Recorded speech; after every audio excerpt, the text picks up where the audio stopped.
Chers téléspectateurs, mesdames et messieurs, bonjour, bonsoir, ça dépend de l'heure à laquelle vous nous suivez. Un grand merci de pouvoir savoir que vous êtes en train de nous suivre de partout, même dans des réseaux sociaux sur Internet. Nous sommes là dans le cadre de l'émission Assemblée populaire que nous avions dit hier, que nous allions recevoir l'apôtre Gérard Kabeya. Dans cette émission pour quelques réalités, Oezoleka Nakati ya communauté, il y a Alpha Omega, il y a Zali visionnaire, donc visionnaire Kolo Masolo, Aouti Namboka ya Bapaya, Akiti na province ya Kwilu, précisément na kati ya ville la Bandundu. Toko Lukato Yeba, raison ni ne sali que non à se retrouver na kati ya ville la Bandundu. Peut-être à tiki occupation na na poto na Kinshasa partout aye na mabele ya Bandundu pour na ba raison nini ngai na bino to lukato découvrir ensemble. Je crois bolanda ki moi ba briefing mususu to beta ki même na ba émission sur communauté oyo na ko commenter lo comment côté naza na rien à commenter yende tozana ye ensemble awa na bandeko nyonso oyo yazo kotambola na bango bauti na mboka Kinshasa apôtre uti na mboka Bapaya aye Kinshasa zui bandeko oyo baye na Bandundu to éviter raison nango ezali raison nini to kolukato découvrir ensemble nabino. Merci beaucoup Nande Kompia Olenga o azali kuna na ngambo ya caméra o azo diriger biso à travers l'émission Assemblée populaire, une émission où accompagne Kabino ko sala promotion ya ba makamuna bino na côté politique na ba domaine nyonso tozala kawana pona ko recevoir bino ko trouver solution na ba problème o ezolekila bino. Donc merci beaucoup tokoki déjà ko pesa apôtre Mbote na yo pe boyi bola muna émission Assemblée populaire. Mbote ndeko merci pona ko benga ngai na TV na bino. Merci beaucoup. Ensemble, na pasteur Étienne à cause de Maloba parce que les équipes Wuti Kinshasa, il faut to lukato yo ka moko na moko. Raison na bango na kata ville na biso Bandundu ezali nini. Bande ko belé basi ba yebi que non oza na gauche kuna azali pasteur okoko se présenter ozali nani pe na kati ya communauté Alpha Omega. Ozalina ni bandeko bazolanda biso. Kaka ndenge journaliste alobi merci. Kombo na ngai pasteur Étienne Kabundu Kashama. Naza pasteur ya moko ya Etonga ya communauté monene oyo Epao Alpha Omega. Alors nazo fanda na Kinshasa, nazo travailler na cadre ya misala ya papa apôtre Gérard Kabeya. Oya utina mekili ba mendele aye awa po asala suivi supervision lisusu ya misala na ye. Alors comme lisanga nyonso il faut organisation ezala na za ko jouer rôle ya un membre important na kati ya communauté et ya comité plutôt oyo papa visionnaire apôtre ya Epao Achanga ngai nazali les représentants légaux délégués oyo papa Gérard Kabeya notre apôtre Achanga pona kutambusa misala awa na mboka na biso RDC kuna na Kinshasa pe bisika nyonso oyo misala ya Epao ezali. Merci. Merci beaucoup pasteur Étienne. Alors apôtre tolingi toyeba banungu msusu ebimaki ke non apôtre koya Bandundu te selon ndenge toyokaki mais lelo otiki ba makambo mususu ba responsabilité na yo même na mboka Bapaya oniati mabele ya Bandundu boye na yo na kati ya mabele ya Bandundu nini esali ke non oniata mabele ya Bandundu bandeko bazolanda yo. Merci pour na mutuna Bandundu tout comme toutes les provinces ezali sika na biso ezali pa na biso iskanyo église Epao église évangélique de Pentecôte Alpha Omega ezali nazali na obligation ya konyata mabele wana. Étant que numéro 1, il y a Epao. Naiki na Bandundu précisément pour na musala. Pour na tinete comme on a église ezali ebele à peu près 47-50 tout dans l'église na école à peu près 150 Oyo ezali kosala musala pendant autant d'années sans que ngai moko pena mona comment ça évolue puisque j'étais toujours en Europe. Il y avait toujours des représentations par-ci par-là. Eh bien, naye pour natinete na restaurer pena bonkisa oyo e banda kotambola malamu te na absence na ngai ndetine ona ye na bandoto. OK.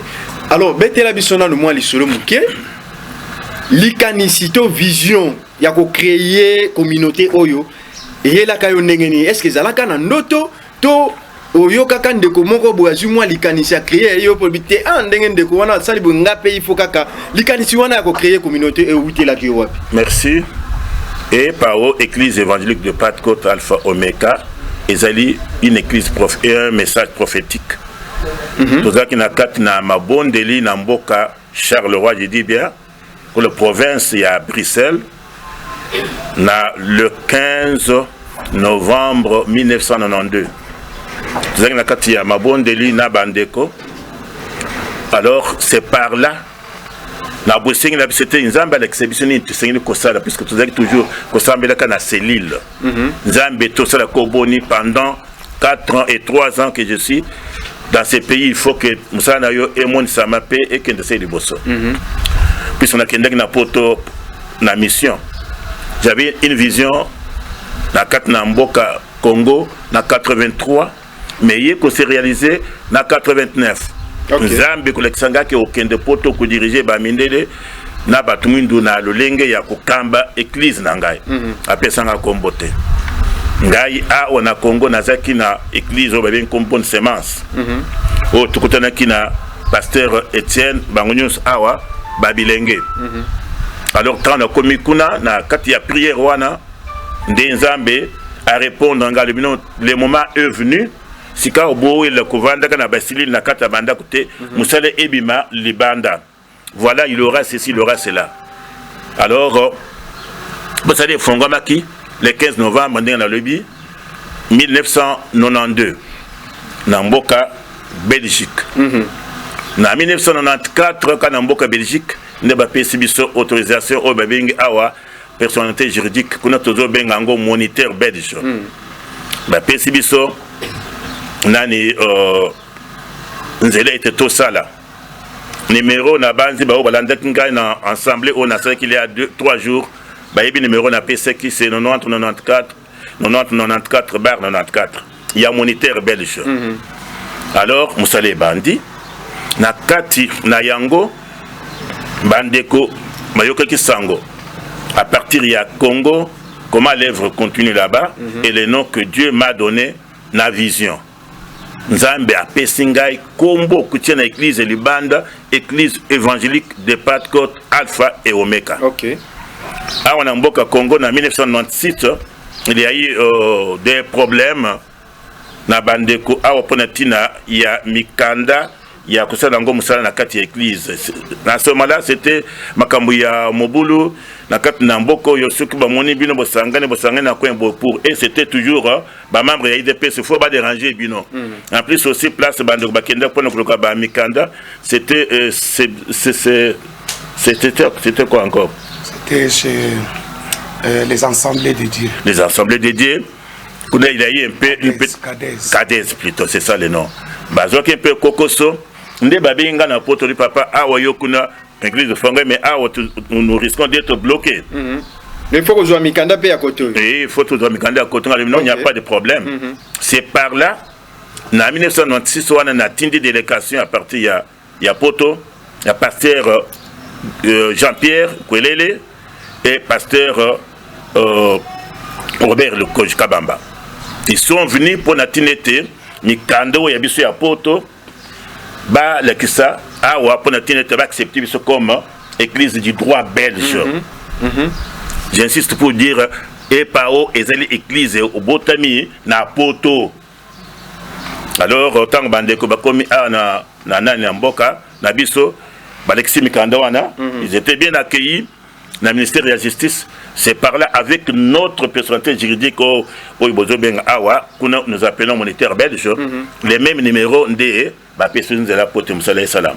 Donc ndenge boza boy même gouvernement congolais ba ministre na biso nyonso ba leka ba yebi que non ba pesa bino autorisation ko sala ba yebi yango mikanda ekotaki et dans l'an 2002 ne par là ba confirmer biso na ndenge to ça qui statut na biso kuna izaki makambo ya ba école centre de formation makambo ebele tout ça là alors ba commissaire arrêté ministériel wana dans l'an 2002 là on nous avait donné droit il y a 17 écoles 4 na Bandundu 15 écoles na Kinshasa alors ndengwana musala et continuer na bandeko église Jésus force wana musala salami sans problème jusqu'à maintenant au Yotozali les restes on en parlera. Merci beaucoup. Alors yo en tant qu'apôtre visionnaire donc Kolo Masolo na obetaka bien c'était Kolo Masolo c'est vrai au début na poto des fois au tiki équipe na Kinshasa ndenge papa Etienne Autu Koloba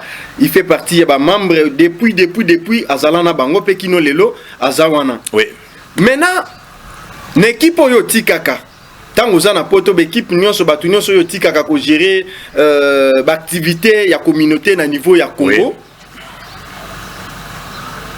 Regret na yo d'abord to kina na regret parce que à 100% même na kacha banda ko to mona ka eloko moko moi regret za moi nini moko boezanga kati regret na yo eza nini na moi bandeko nyonso yo tika o ba gérer ba activité na Congo est-ce que ba gérer ka yango ndenge ba règlement ya communauté ezo ko senga to ezana moko to mibale o ba meka ko kende à l'encontre ya ba règle ya communauté. Oui nakati merci pour la question nakati ya statut na biso tozana article moko oyo ezaki penza signalé pe baton sur bazaki nango ya que papa akobanda konomé représentant les cadres cela veut dire représentant les cadres c'est quelqu'un qui représente quelqu'un.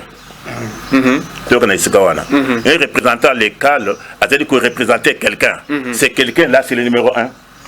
Pour comprendre qu'est-ce que c'est un représentant. Quelqu'un qui représente quelqu'un de loin. Alors, dans un système, il y a qu'on nomme chaque 5 ans représentant légal. Okay. Mon représentant légal est à Luboso, à Sakoufa, à les 5 ans, à Sakoufa, comme on est, Mukasa qui est à Loche. Un pasteur, Tangoui à Koufi. Nakati na mandat na ye 1 an ba ko remplacer na deuxième représentant légal Kabuna Ngaben Damas. Il est vivant, il doit avoir 83 ans 84 ans maintenant. Il est vivant, retraité. Troisième représentant légal que j'ai nommé c'est Isoke et Pafras Lokombe. Voilà à partir de 3 représentants locaux. Et pour votre attention, je l'ai nommé de loin, mais je venais souvent. Malheureusement, il y a toujours pour rendre côté la mission des autres, mais tout qu'on sort là.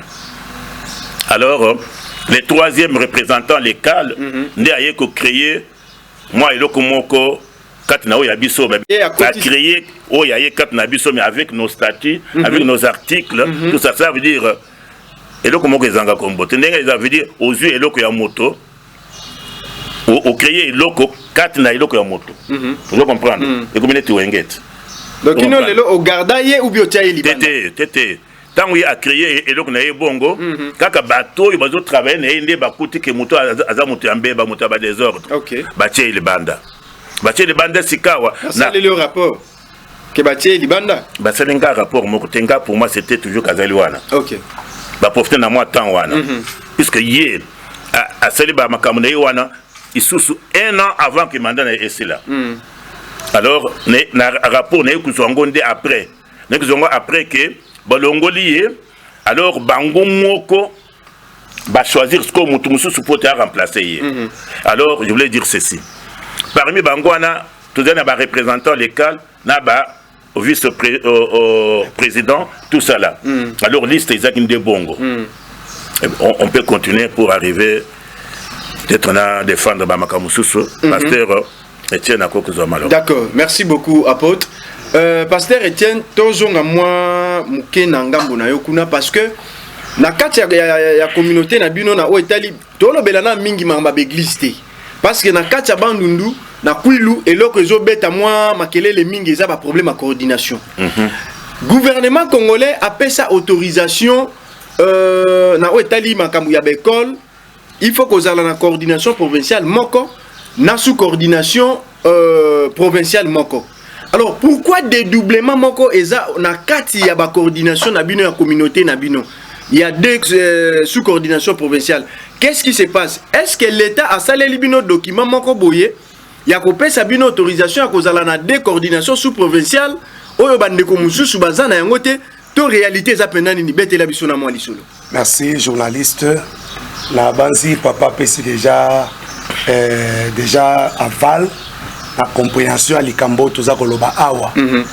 Alobi tango église ezala qui créé to komi la 2002. Le fait que le gouvernement a monaki que toza bien structuré, bien organisé, statut na biso ezali, l'État a hésité à quitter na au Italie misala au eko sunga population to bengi les œuvres sociales. Alors dimanche salamaki, alors l'État pesa ki biso to benga arrêté ministériel. Et si kawana esengeli to maîtriser ou to comprendre ngo malamu. Et a des documents il faut to maîtriser.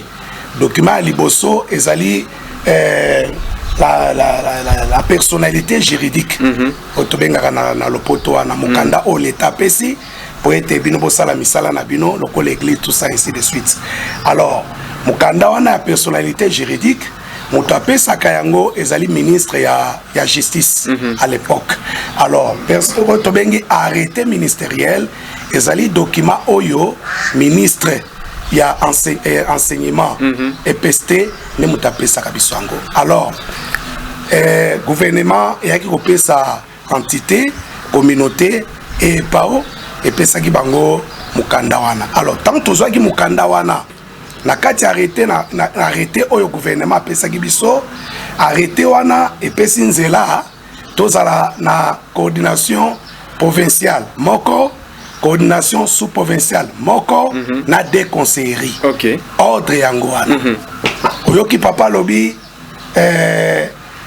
tango visuel salami musale salami azo reconnaître que représentant liboso azalaki ye mutanomaki ye yami bale yami satu. Alors désordre et kokota na niveau nini? Désordre et kokota na niveau ya représentant yami satu. Isoke lokombe. OK. Sans consentement ya papa ya eloko ya kolo eloko. Kolo masolo. Otobengi apôtre Gérard Kabeya Chovo. Oyo batnyos bazomone azane na liboso ya etanda moke. Ye ayebite azala mikili apoto ko kamba misala mususu kotoyo ndeko isoke oyo azalaki représentant légal lokola ambition mabe komaki aye ko changer dénomination sous influence ya bande komususu a changé de dénomination wana sans consentement même ya kolo masolo. Na kati ya ndaku ya EPAO ya ekobimisa ndaku musoto bengi CEAO, c'est-à-dire communauté évangélique Alpha O Omega. Tango asali eloko wana esika désordre sainini ebandaki. Pona kotalisa ke ezalaki mbuma ya désordre. Asilisaki mandaté kaka ndenge papa lobi awa. À cause de délit, à cause de beba salaki, azalaki frappé na règlement d'ordre et intérieur, suspendu de ses fonctions. OK. À l'heure où on parle, azakasu na kati na bisote, ni EPAO ni CAO, le col azalaki suspendu à longwa na ye akinda. Alors, le col a comité azalaki wana.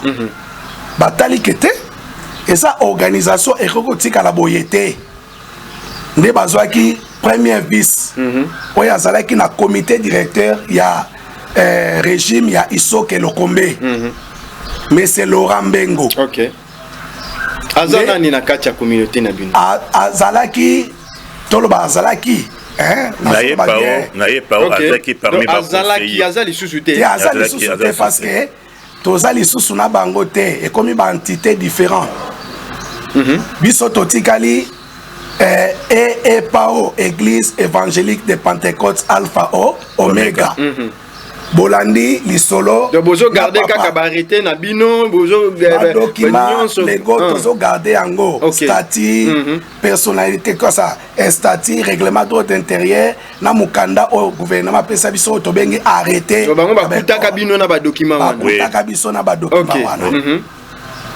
Alors, tango Monsieur Laurent comme premier vice aye kozwa relève selon le consentement du comité directeur ezalaki wana ekotika na boete azwa mambi ya kamba nde asalaki 2 ans oyo esengelaki isoki apuise kenkena na ye 5 ans na ye nde ayaki kosilisa nde continuité ya désordre ebandi lisusu ezokoba na Monsieur Laurent nde plus d'un temps tobeta lisolo koyoka EPAO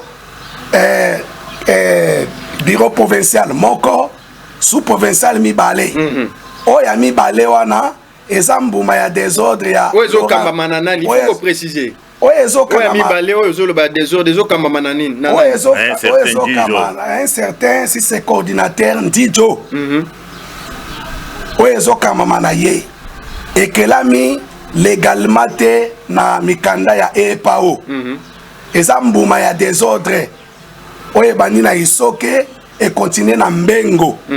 Voilà. Alors, tolandaki ndeko Ndijo akomaki kosamba na bandeko ya moko ya sous coordination provinciale na bino mususu eza dirigé par monsieur Joël na ndeko Matirin oazo ko diriger na coordination oaza coordinateur provincial na bino. Des ordres de mon collègue, qui va comment la tongo va ko samba na parquet, midi va na tribunal, 22h va na souciat, 1h va na vacation ya nini, boy na boy va dobe va na aner tout ça. Maintenant sikoyo assemblée provinciale ya Kwilu. Ba ko étudier dossier na bino.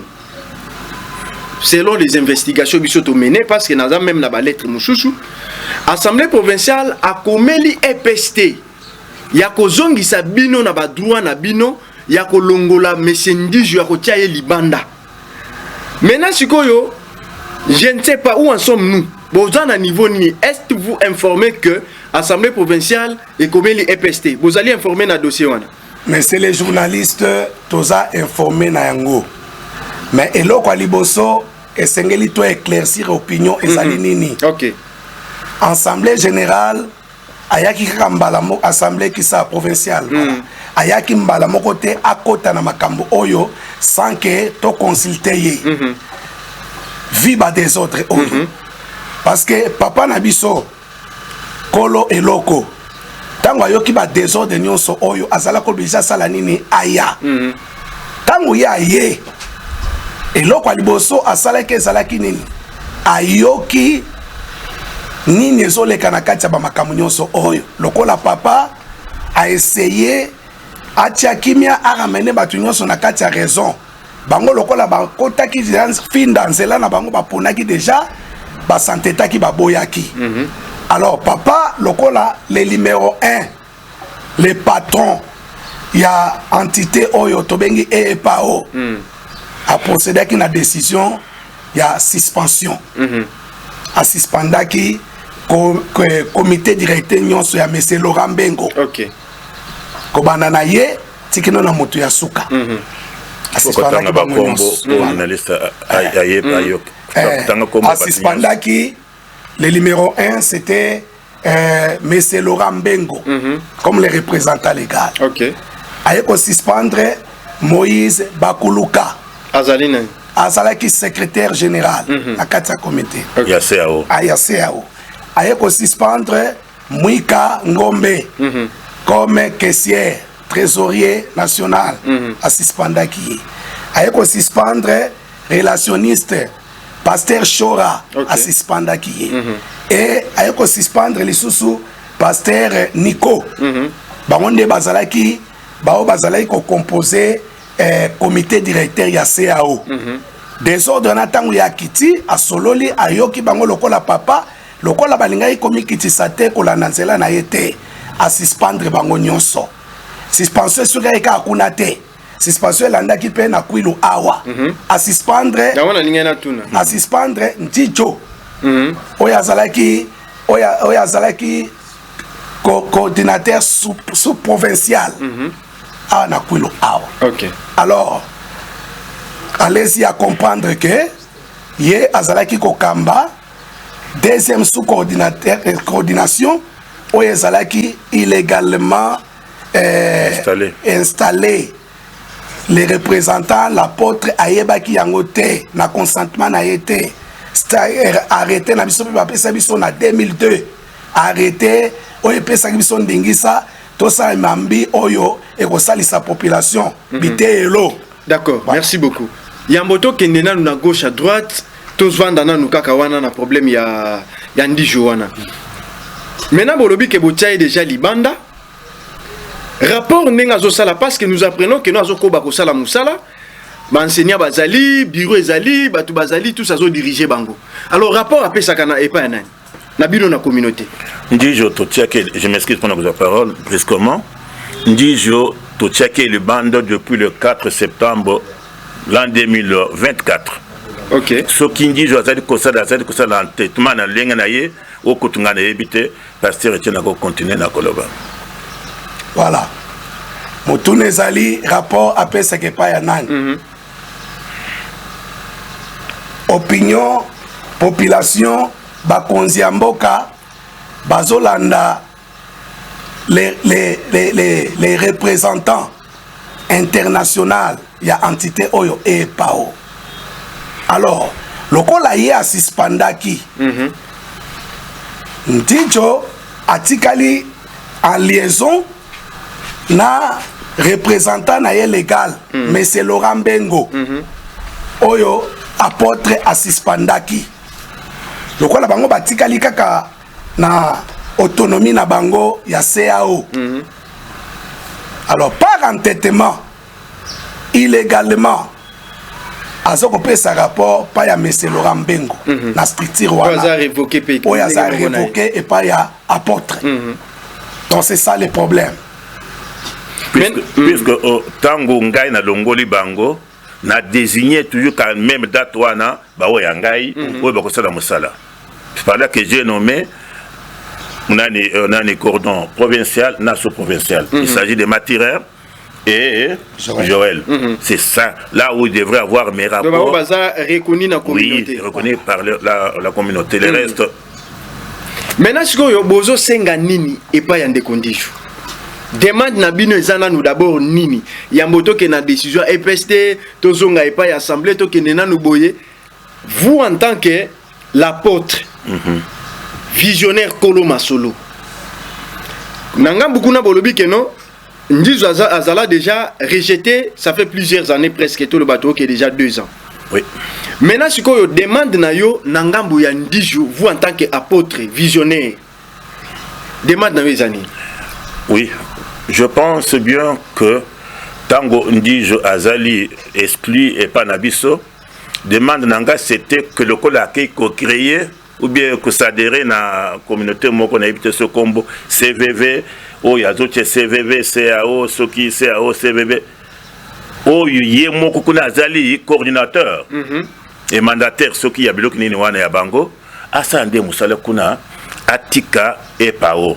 Mon problème est que, je peux dire Azali mafiateur, puisque Azali, présenté par l'école Oyuya et Pao, SCP 13e Alpha Omega, le col à l'école Nabango, na kati ya biloko de wana soki et CVV wana bar CAO. Mon problème est que à ça la musala kuna place au yazali coordinateur nommé sur d'une autre façon, moi je ne sais pas.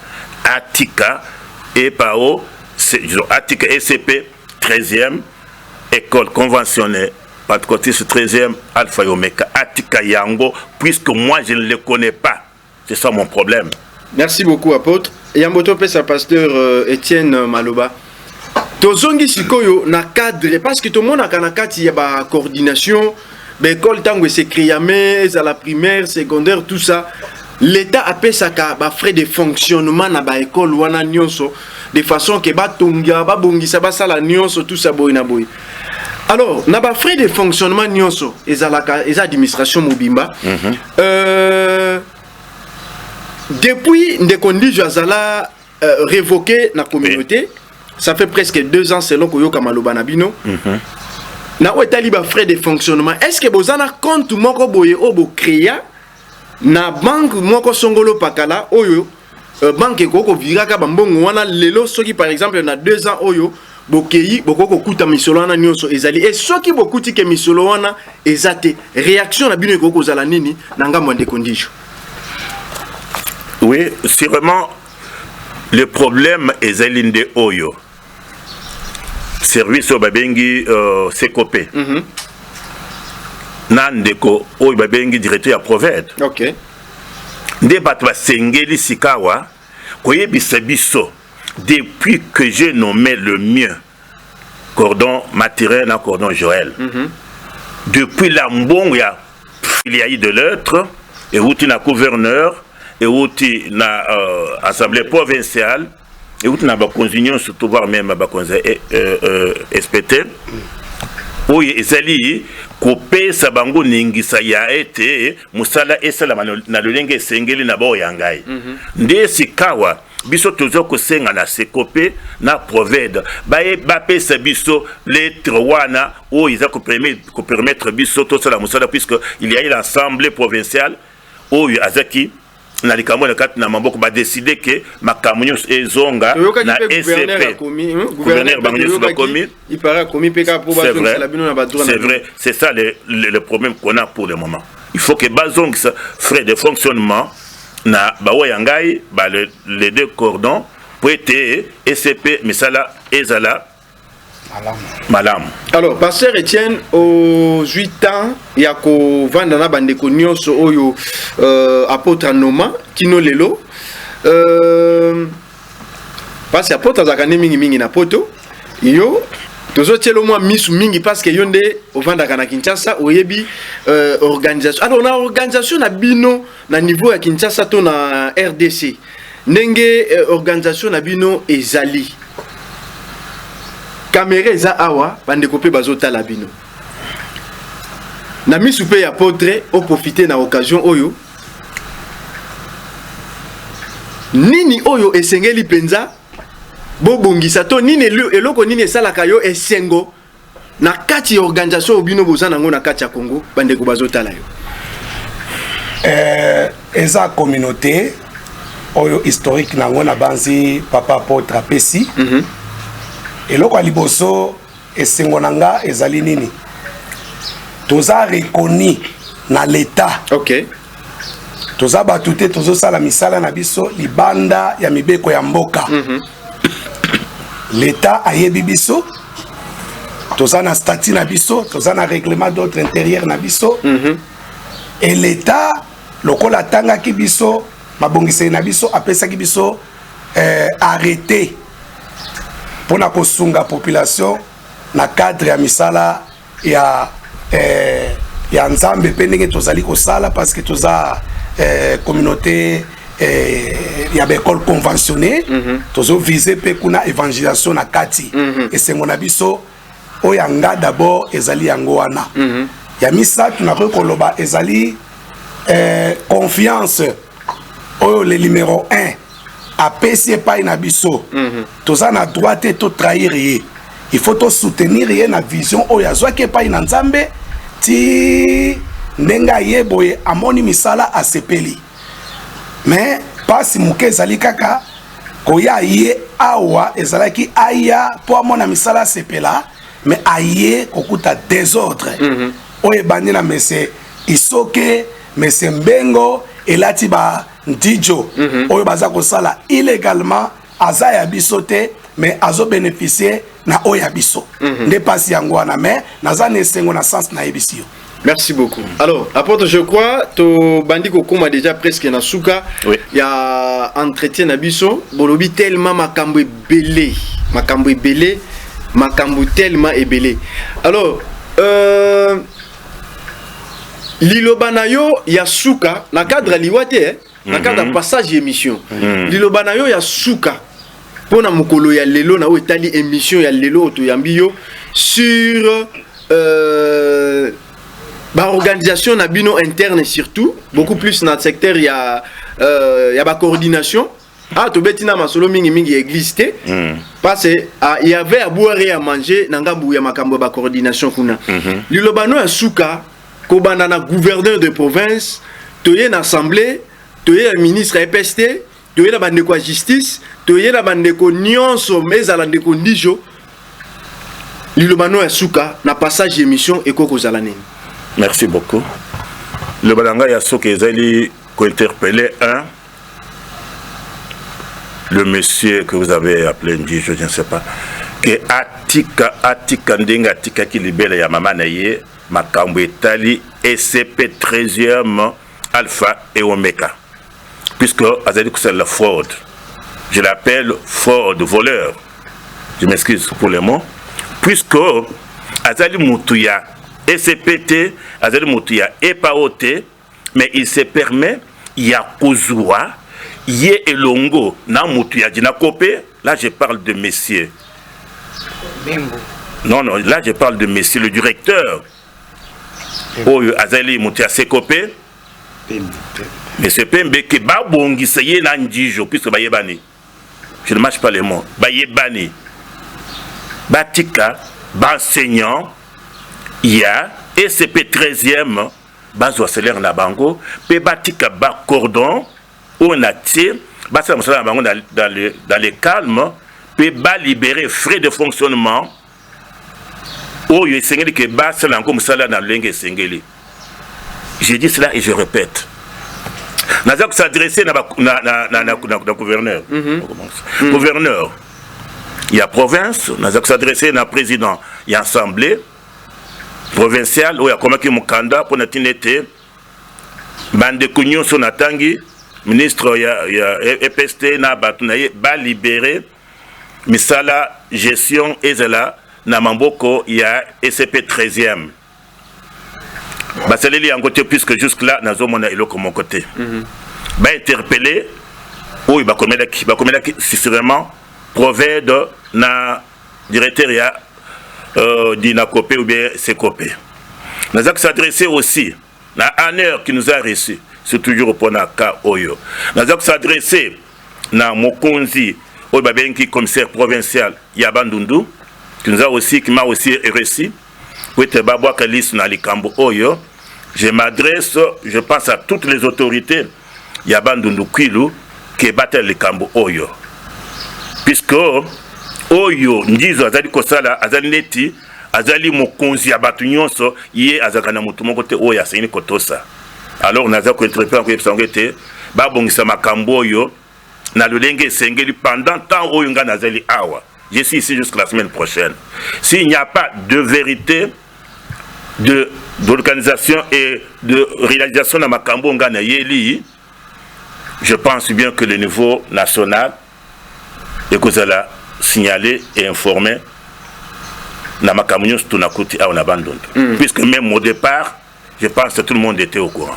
Je crois monsieur Komina Souka Metoko qui aussi les émissions sans pour autant tout na question oyo parce que toujours ka non na ba école na bino ezana ba coupure mususu ya ba enseigner zo salema donc enseigner la la muki ki ba katier ba remplacer na enseigner mususu est-ce que zali na autorisation na yo ensemble na ba coordinateur oyo Matirena ndeko Joël ne bosala ke ba kata bandeko na ba remplacer bango na bandeko mususu to makambo na eutaka wapi bandeko bazana posa koyoka.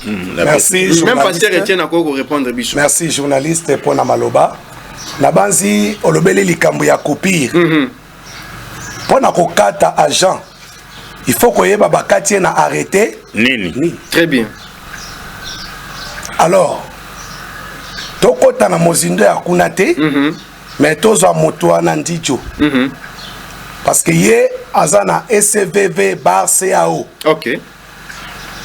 Problème ya papa ndenge to yake apona ko tia kimia ezali que Papa alakisi arrêté oyo gouvernement pesa qui est depuis à l'époque de fait maréchal Mobutu. Na 2002 ko autorisé ye na banzi apesa ki malobaloba ki ne bandeli bandu nezaya ki na droit à 17 écoles. Alakisi liboso ya bakonzi prophète na directeur ya Sekopé na bakonzi mususu bazalaki wana. Alors bango pe lokola bakonzi nzambe apambola bango parce que apesi bango mayela kokamba misala oyo. Tango ba yoki makambo oyo bakoyi ko lobela ngo na musika te.